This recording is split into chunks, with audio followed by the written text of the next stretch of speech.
Hello everyone, welcome to Here's Happening. My name is Darren, and today we got some Green Lantern news for you. I'm so excited every time I get to read something new about Green Lantern or just bits of it because I really want this movie to come out and I really want them to do it justice and just let everyone know how great of a character this is because I was super let down when the Ryan Reynolds movie came out and people were just trashing the Green Lantern character, and I'm like, dude, this character is great. Just read the comics, please. Just read the comics.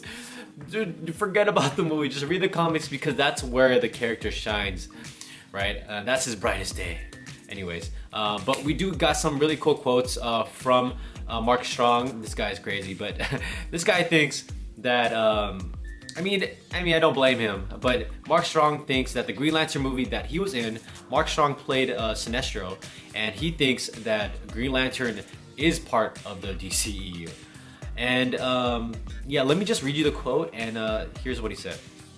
It is part of the DCEU, but my version of Sinestro I think is going to be rebooted. As they say, no doubt, when the new Green Lantern comes out, which I think they're doing, as I've said, and I mean it, I felt really there was a little interruptus because Sinestro was going to go into the second movie and become Yellow Sinestro that we know and love and cause havoc. It got cut short by the fact that they never made a second movie of that particular incarnation of Green Lantern and Sinestro. Thankfully, I've now got a chance to maybe exercise my evil credentials with Dr. Savannah. So, if you guys, I'm sure you guys all watched the movie, but Sinestro plays a part in the Green Lantern 1, and they did set him up to play the evil, the main villain of the second movie. And I was hoping we would get to that, and I hope it would come to that point where like DC would be like, yeah, forget about it if the first movie was trash. Let's just make the second movie, like they do with a lot of like stupid movies, right? The stupid movies still get a sequel. But somehow this movie did not make a sequel because, I mean, it wasn't critically received, which I totally understand. But I did want to see Mark Strong as Sinestro, like fully developed, Sinestro Wars, Yellow Lantern, just leading the charge against, Ryan Reynolds' Green Lantern. And that would have been so dope to see. I mean, Ryan Reynolds, I think the problem with that movie was just the writing, I think. And they made freaking, Parallax a fart cloud. And that was pretty bad. But I think if the writing was great in that movie, obviously I think Ryan Reynolds would have done a great job. I mean, he did the best he could, right? Yeah, I remember very vaguely when this movie came out, they were like, this movie's gonna open the doors for all the DC movies to come, because they started noticing, the Avengers and how they were connecting, because this was 2011 and Iron Man just came out 3 years before that, and they were already developing this MCU shared universe. And so I had a feeling, I think DC wanted it to be a shared universe, Green Lantern. And I remember this was also around the time The Dark Knight, and people thought they would connect, but Dark Knight was its own thing, the Nolan verse. It was its own thing, and so it wouldn't fit in that universe because it was just all realistic. And so people thought, maybe this upcoming Man of Steel movie that's come out is connected. But the fact that Green Lantern was a huge failure, they never connected it. And so I truly understand where Mark Strong's coming from, because it was early on in the DC movies, and we are kind of still in the early stages of DCEU. I mean, we're still trying to find our groove, or DC's trying to find their groove, like I'm talking about myself. But yeah, I totally understand. And what comes with this quote, we also got a quote from Jeff Johns. He gives a little status of the Green Lantern movie, and this is what he says. You look at everything that worked and didn't work on anything. Like revamping a character, reintroducing a character, I've done it a lot. The creative kind of viewpoint and way into a character and rebooting and changing it and reintroducing it is informed by everything. It's informed by comics and both what works and what doesn't work. I don't want to spoil any of the story there, but if you like my run on Green Lantern, then hopefully they'll like what I'm doing. And right now, look, I'm just writing the script, and hopefully this script gets into a place where Warner Brothers and DC, Walter, and everyone, once they're really excited about it. When we get that right, then we'll move ahead on the project. But we got to get it right. And so, if there's anyone to get, you know, Green Lantern right, it is Jeff Johns, because Jeff Johns is basically, you know, this is his baby, right? He gave us the most purest Green Lantern stories ever to come in comics. So since he's the guy behind it, I know he was behind the Green Lantern movie, but he is, you know, rewriting his mistakes. I mean, that's his early on that Green Lantern movie was early on in his movie career. So, you know, he has been working on like multiple, you know, comic book projects. And he has a lot of practice now, and I think he did work on the Wonder Woman script, so, and we all know how that came out. So, you know, he is taking this time with this Green Lantern Corps movie script, and I do believe in him, because if there's anyone that knows how to revamp a character, it is Jeff Johns, especially, you know, with Hal Jordan and all that stuff. And so, I mean, this whole story, if they were to connect, you know, going back to the Mark Strong quote, if they were to connect, you know, the previous Green Lantern movie to the DCU, I think the best way to go about that would be by, you know, just recasting everybody, but you know, not doing another origin story for Hal Jordan, because we did get that back then. And just move on. Just make sure, you know, let's just assume Green Lantern, Hal Jordan has the ring now, and he's gonna go off and go find John Stewart and train him as the next Green Lantern. I think that would be the best way to go about it, and just have, you know, Sinestro, whoever plays Sinestro, be the main villain in that one, and then we get Green Lantern 2. And I think that would work. I think we could just forget about, you know, the first Green Lantern movie, and just, you know, we'll just, you know, see it as background noise, but we just know that Green Lantern, that's how Green Lantern's origin started. But now we have these new characters, and everyone's recasted, and it's all, you know, it's all good again. I think in that case, I think it would work, but I think DC wants to reboot this. So sorry, Mark Strong, you're wrong. But yeah, let me know what you guys think about this story. Do you guys think that DCEU will connect to the Green Lantern movie, or will they, you know, start fresh with the Green Lantern Corps movie? I truly think so. I think they're gonna start fresh. So now that we're done with that, I actually want to jump into the comments and just read everyone's previous comments in the, you know, past few days. I know it's been a while since we've done that. I know Rob does that a lot. So I'm gonna just do it. And, you know, this is our channel, so I'm gonna start doing this too. Okay. Anyways, let's look at. So what's pretty cool is that I noticed, you know, ever since this whole Ben Affleck, you know, stepping down as Batman, and now we're recasting for a younger Batman. Everyone's looking back at Rob's old video, his top five videos to replace Ben Affleck in the Batman. And yeah, it's pretty cool. Everyone's, you know, revisiting that video. So definitely comment on who you guys think your top 5 is to replace Ben Affleck in Matt Reeves' Batman. But anyways, we do have some comments on that video, and one of the comments comes from Khalil Zev. He says, Armie Hammer is more of a Hal Jordan Green Lantern type, and also way taller than Cavill. Get Ben Barnes as Bruce. Totally agree. I mean, I wouldn't be mad if Armie Hammer was casted as Bruce, but I do want him to play as Hal Jordan. I think that would be perfect. And yeah, Ben Barnes as Bruce, man. I think that guy would be great. He did a great job in The Punisher.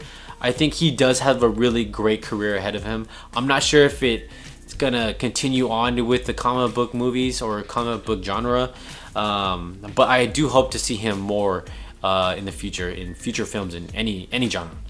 And this other guy, he says, random 8806, he says, I would have pegged Dacre Montgomery to play Nightwing.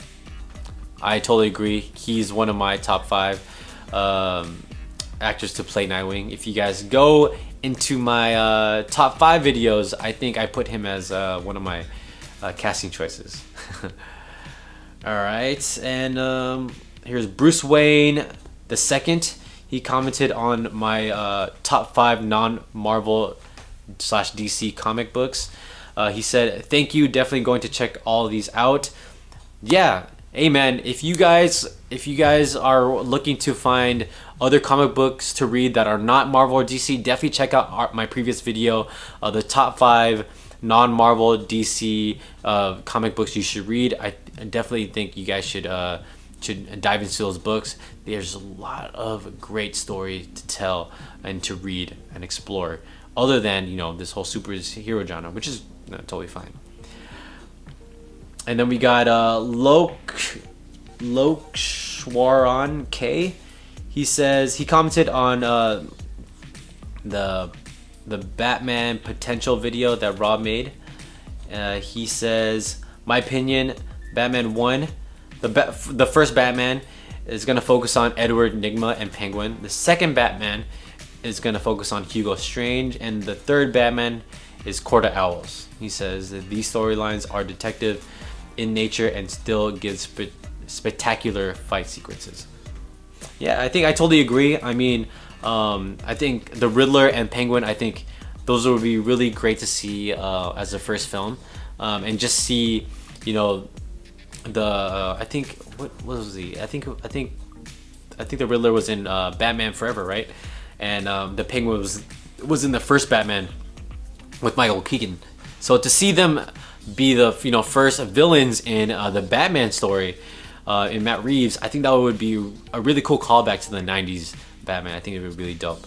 And then to see Hugo Strange to be the second villain in the Batman sequel after that would be really cool.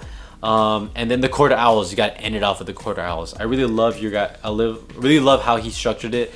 I think ending it off with the Court of Owls would be dope, but I do want to see Joker somewhere in the trilogy, just somewhere. I think that would be really cool. But hey, this is a really cool list, so shout out to you, guy. This other guy says Jake, I'm gonna butcher your name, I'm so sorry, Jake Gznowicz. Sorry, Carl Urban would be a good fit. Yeah, I think Carl Urban would be pretty dope as Batman. I think his name gets passed out around a lot when it comes to replacing Ben Affleck as Batman. I like how a lot of you guys are commenting on Rob's looks. I noticed you guys think this guy Rob's pretty handsome. Rob's a pretty handsome guy. Like this guy Henry Baskerville. Oh my God, you look so handsome without the cap. Hey, if you guys think Rob's handsome, hey, keep telling him. He loves he loves the compliments. So keep telling him. And then we got Samuel Parton. He commented on the Rob's video for the Batman. He says, "It amazes me how people say Ben is too old to play Batman, but nobody says anything about how old Robert Downey Jr. is playing Iron Man. Robert Downey Jr. is older than Ben Affleck. Talk about double standards." And then people commented under him.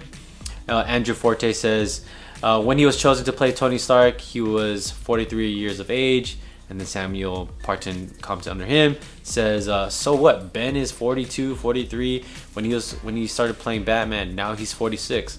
And then someone else commented, Orlando Wilson. He continues and he says, "Batman is also much more physical, demanding than Iron Man." There you go. That's where I was gonna say that, but Orlando beat me to it. So yeah, I mean, it's not a double standard just because, I think shooting Tony Stark is a lot different than shooting a Batman role. With Robert Downey Jr., I mean, you're CGI most of the time. I mean, you don't need to get buff for it. You don't need to get like super fit for it. And I think most of the times when he's wearing the Iron Man suit, remember he's in the helmet, so they're just shooting his face, right? But with the Batman that we got, this guy's like a freaking titan, right? And you got that workout scene that Zack Snyder cut or made in Batman vs Superman with Ben. He just ripped. Yeah, that is more physically demanding than Tony Stark. But I see where you're coming from, but there's no double standard in this case, and I feel like it's a lot easier playing Iron Man than Bruce Wayne. All right, so I'm gonna choose one more. Choose one more. Let's just scroll all the way down. Let's just choose let's choose an old one. All right, here we go. Frank Dombrowski. He says, "Good day, mate. Heroes Avenue. The critics' opinions are so biased against DC. It's obvious to me Justice League 1, 2, 3 would have been epic, insane for sure. Disappointing, sad, and feel we all didn't see the real Justice League. It's a shame. I've seen some of the concept art and it was truly fantastic and memorable for sure. Hashtag release the Snyder Cut. God be with you." Amen. Yeah, I mean, it's a shame that we didn't get this whole, Zack Snyder trilogy or five film arc. It's really sad, but I think it has to do with a lot of one, no one knew what he was trying to do, and two, I think a lot of people were complaining. People were really questioning his vision at the time, especially when Batman vs Superman came out. People were really questioning his vision, where he was going with it. People felt like, especially starting from Man of Steel, people felt like, he was destroying the image of Superman because he wasn't a Boy Scout. And the fact that he did Batman vs Superman, and then, people didn't like how that all went.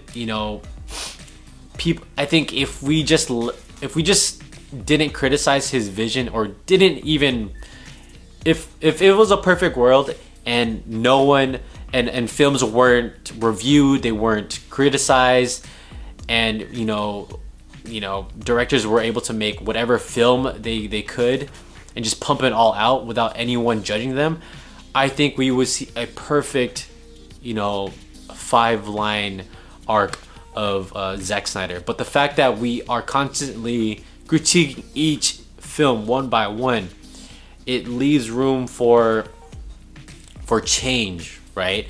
And so the fact that we had to, we judged him, we criticized his vision, he couldn't fully develop his vision, and it's a shame. It's truly a shame, and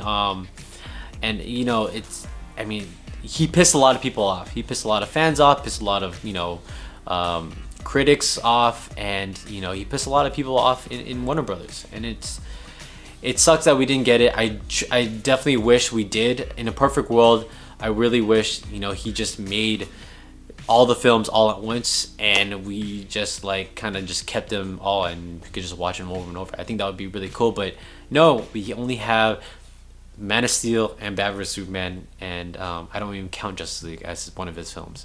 So yeah, it's truly a shame. But I do hope there is a better future for DCEU coming, and I think DC's finally finding their rhythm again. So it's really exciting what's to come in the future. So let me know what you guys think about all of this. I know this is a long video, but let me know what you guys feel about everything. Comments below, like this video, subscribe to our channel, and I'll see you guys next time. Bye.